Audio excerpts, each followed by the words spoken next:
ವಿರಾಟ್ ಕೊಹ್ಲಿ ವಿಶ್ವ ಕ್ರಿಕೆಟ್ನ ಅಗ್ರಜ. ಈತನ ರೌದ್ರಾವತಾರಕ್ಕೆ ಚಿಂದಿಯಾದ ದಾಖಲೆಗಳು ಲೆಕ್ಕಕ್ಕಿಲ್ಲ.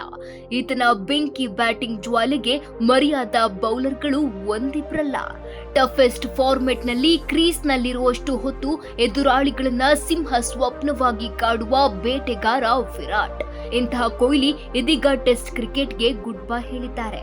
ಕೊಹ್ಲಿ ನಿವೃತ್ತಿಗೆ ಪ್ರಮುಖ ಕಾರಣ ಏನಂದ್ರೆ 2020ರ ಆರಂಭದಿಂದ ಕಾಡುತ್ತಿರುವ ಇನ್ಕನ್ಸಿಸ್ಟೆನ್ಸಿ.